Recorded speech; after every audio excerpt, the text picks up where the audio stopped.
The Super Mario Bros. Movie has been hyped up as the first true big screen adaptation of its source material, but video game fans who have been around since the 90s know that this isn't the case. Mario and Luigi were also the stars of the 1993 film Super Mario Bros., which, despite being critically massacred, has found a cult audience years later praising it for its ironic entertainment value. We certainly enjoy both films, albeit for much different reasons, which has prompted us to compare what aspects each film adapted from the games to determine what worked in one case but didn't in the other. I'm Caleb with Wicked Binge, and this is the Super Mario Bros. Movie versus Super Mario Bros. 1993.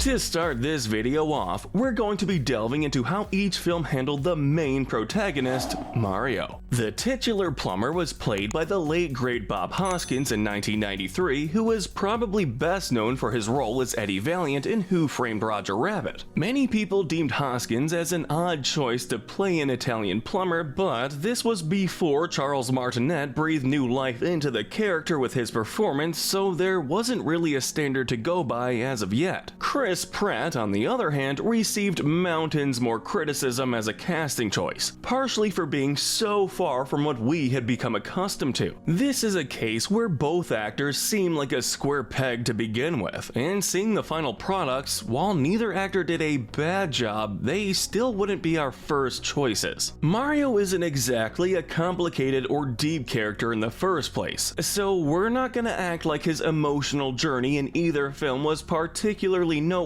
or interesting. Still, we have to give credit to the new film for giving us a more accurate portrayal, and for Chris Pratt's Brooklyn accent for not being nearly as bad as we thought it was gonna be. Of course, we can't forget the deuteragonist of each film, Luigi. Luigi had the same problem as Mario in 1993, with not having many definitive personality traits to adapt as of yet. As a result, the screenwriters felt they could do whatever they wanted, and they certainly did by making Luigi much younger and more adolescent than Mario. Over the years, Luigi as a character has actually received a lot more development than his brother, being portrayed as a high-strung, easily frightened, reluctant hero. As such, the filmmakers kept that in mind while developing the recent film adaptation and gave Luigi his signature characteristics we all know and love. Granted, Luigi took the role of damsel in distress, which is different from most games, but his characterization along with Charlie Day's performance were spot on. We have to say the new movie's interpretation of the character was much better than the older one. John Leguizamo has been vocal about the lack of diversity in the new film, but even so, we think Charlie Day had a lot more to work with when it came to adapting Luigi as a character. One of the biggest differences between the 1993 film and the new one is the interpretation of Bowser versus President Koopa. In the live-action outing, President Koopa is the leader of Dino Hatton, who is a human of reptile origin. He plots to use a piece of the meteorite that sent the dinosaurs to an alternate dimension to reunite both worlds and become the ruler of Earth. If that explanation makes sense to you, then please explain it to us sometime. Even in 1993, this was an incredibly bizarre take on the character, and we're not really sure what the filmmakers were even thinking. Bowser in the new movie is much more consistent with his character in the games and played greatly by Jack Black.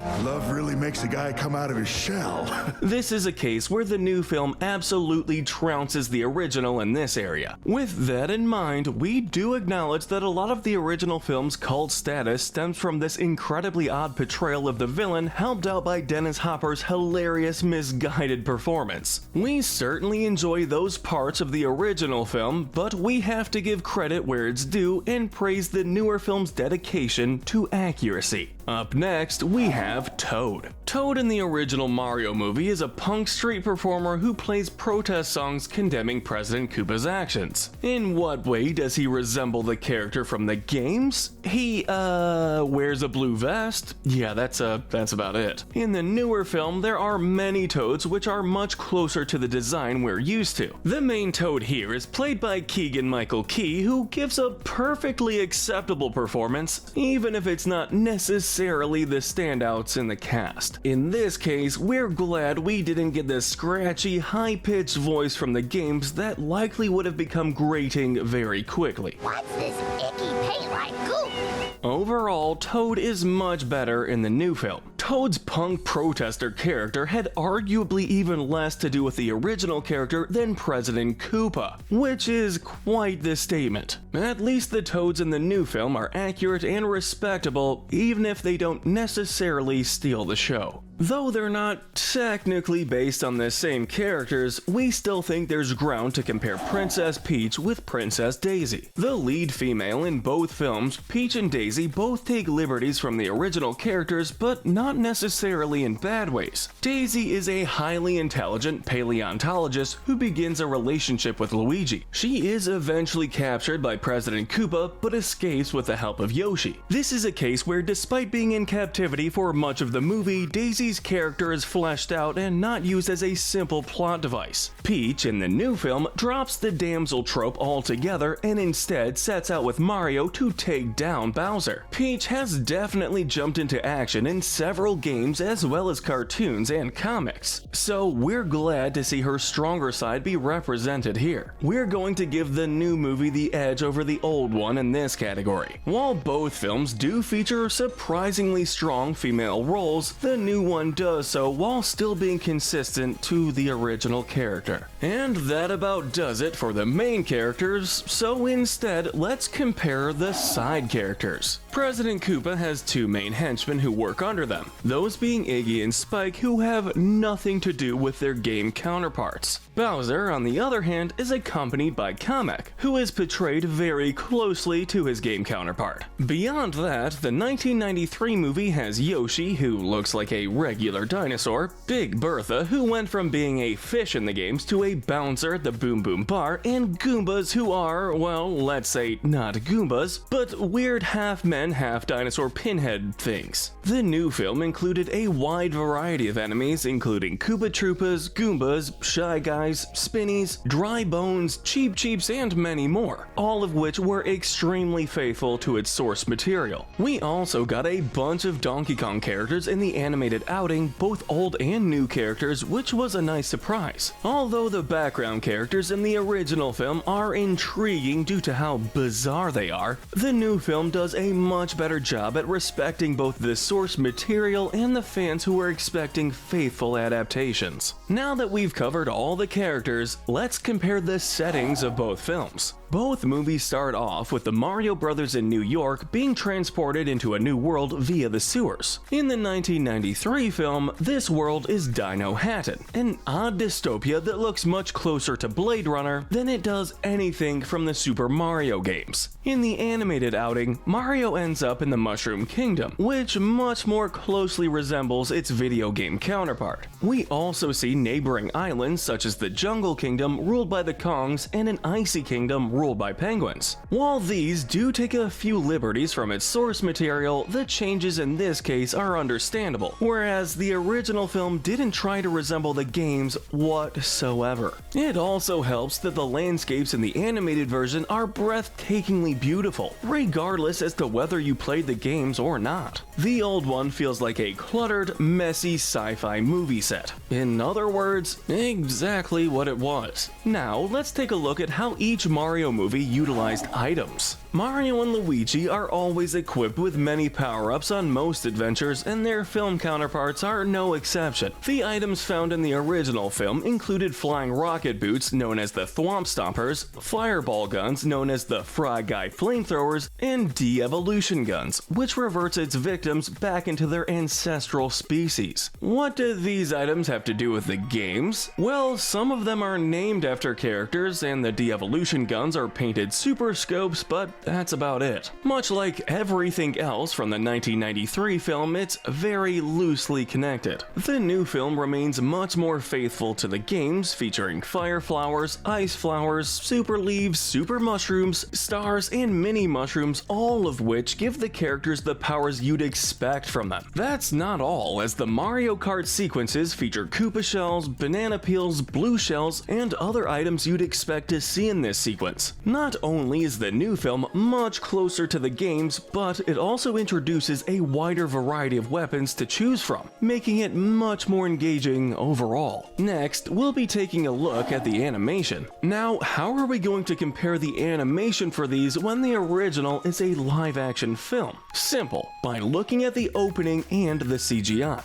The pre-title sequence of the 1993 film is indeed a cartoon, and a very bad one at that. The quality of animation here looks worse than the Super Mario World on SNES, so there's no excuse for putting something like this into theaters. The other animation comes in during the CGI sequences, most prominently during the de-evolution scenes like President Koopa reverting back to his reptilian form. The animation here has aged as well as most CGI from the 90s, which is to say, not very. The animation in the new film is something that even its biggest detractors have praised, often being cited as the best looking film Illumination has ever produced. The environments are lush and beautiful, the character movement is very fluid, and the movie overall is colorful and appealing to look at. We don't even think that the most die-hard fans of the original Mario movie would concede that the new film looks much better in the animation department in virtually all areas. But real quick, before we get to our last entry, if you're a fan of video games and our usual Spectrum formats, make sure to check out our gaming channel, 1UP Binge. We make video game good to evil videos, villain sentencing videos, and more. And we'd love for you to check it out. Link below. Thanks so much. Finally, let's compare the stories of both films. Mario isn't exactly a game series known for having a great, deep, impactful story, with the exception of maybe the RPG games. So adapting this onto the big screen was always going to be a tall order. As such,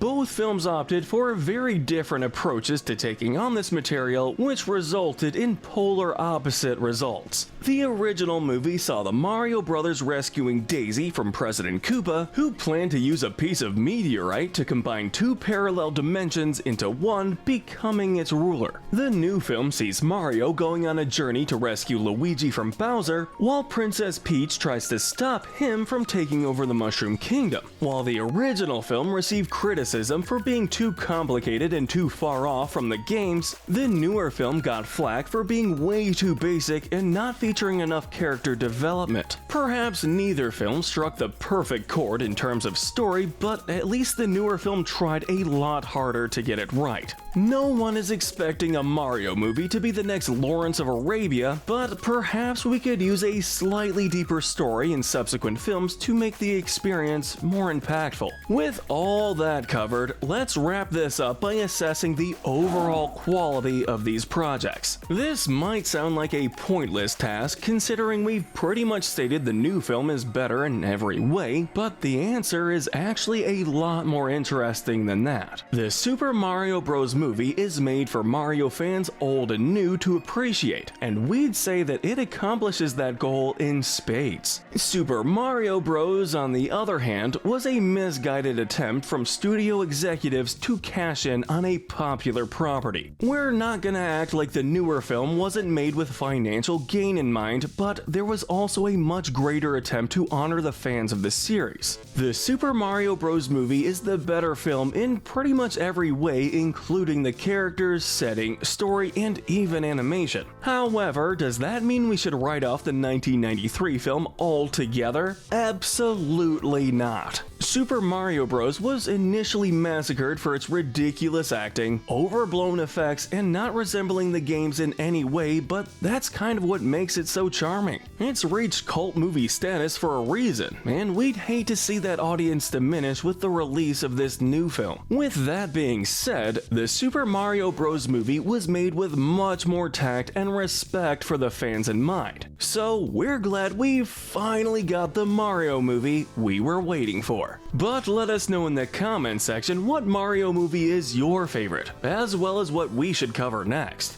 Make sure you hit that notification bell and binge our other videos. But most importantly, stay wicked.